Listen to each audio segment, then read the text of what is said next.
La copie de fichiers se fait à l'aide de la commande cp. La copie récursive d'un répertoire à l'aide de l'option "-r" de la commande cp.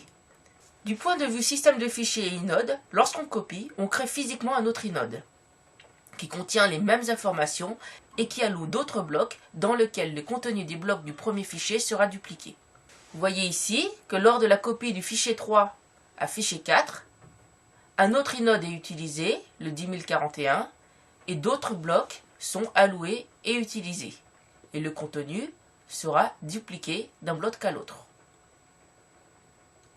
Lorsqu'on crée un lien, on référence simplement le même fichier sous un autre nom. On n'alloue pas d'autre espace. Une entrée référençant le nouveau lien est simplement ajoutée dans le répertoire qui contiendra le nouveau lien.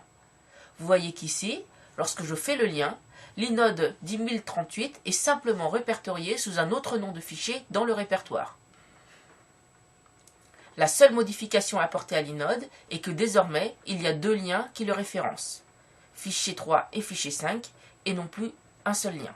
La différence avec la copie est que dans le cas de la copie, il y a une duplication de l'inode et des blocs, c'est-à-dire que bien que les fichiers ainsi créés soient identiques au départ, ces fichiers seront complètement indépendants. C'est-à-dire que la modification sur un des fichiers, voire la suppression du fichier, n'aura aucune incidence sur l'autre fichier.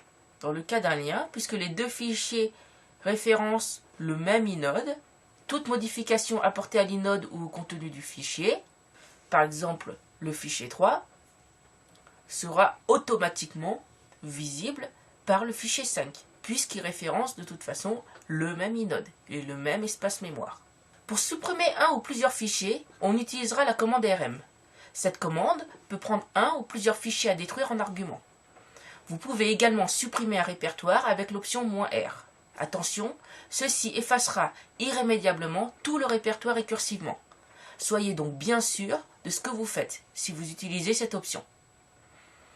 Du point de vue système de fichiers et inode, supprimer un fichier consiste à détruire dans le répertoire qui le contient la référence vers son inode et de décrémenter de 1 le nombre de liens vers ce fichier. Si l'inode n'est plus référencé, c'est-à-dire si son nombre de liens tombe à 0, le fichier est détruit.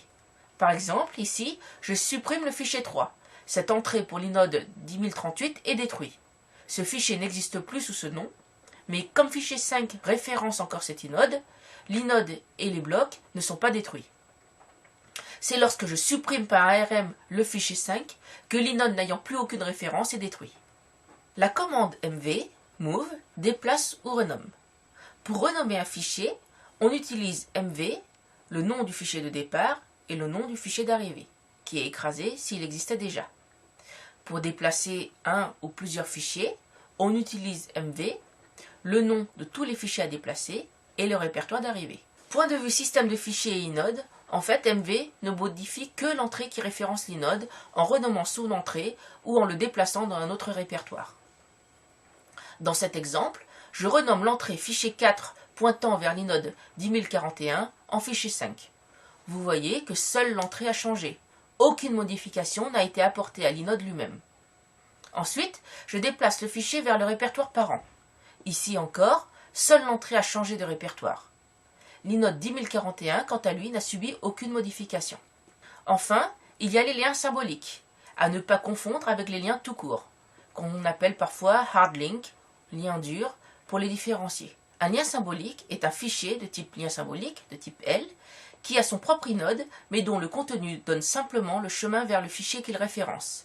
Il ne faut surtout pas confondre lien et lien symbolique. Lorsqu'on crée un lien de fic1 vers fic2, fic2 pointe vers le même inode que fic1. Si fic1 est effacé, l'inode continue à exister et est encore accessible au moins par fic2. Lorsqu'on crée un lien symbolique de fic1 vers fic2, fic2 est associé à un inode qui référence le chemin menant vers fic1.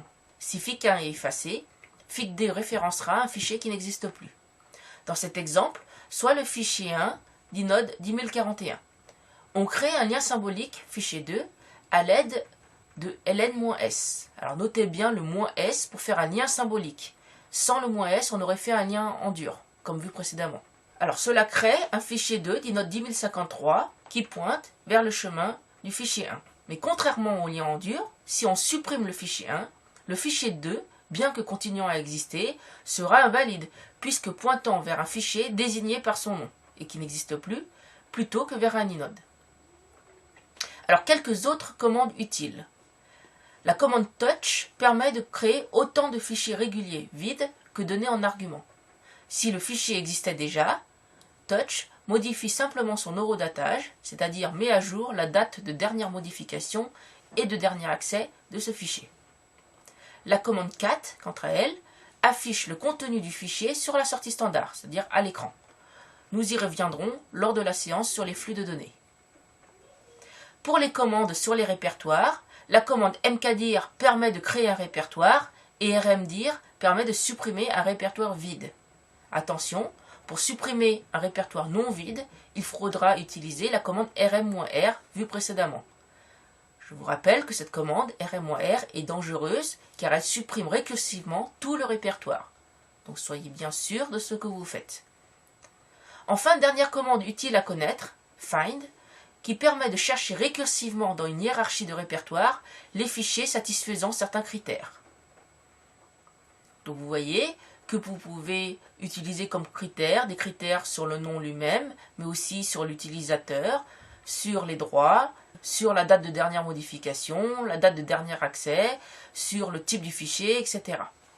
Exemple d'utilisation de find, si j'écris find.moiname de proc.c, cela recherche les fichiers nommés proc.c à partir du répertoire courant.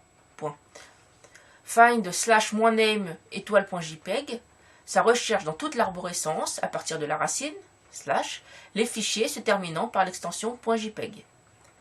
Find /usr-mtime-2, ça recherche récursivement dans le répertoire /usr tous les fichiers qui ont été modifiés il y a moins de 2 jours. Find /tmp-typed, cela recherche récursivement dans le répertoire /tmp tous les fichiers de type répertoire. Find /home/local-mtime +3-user-dntt recherche récursivement dans les répertoires /home et /local tous les fichiers qui ont été modifiés il y a plus de 3 jours et qui appartiennent à l'utilisateur dntt.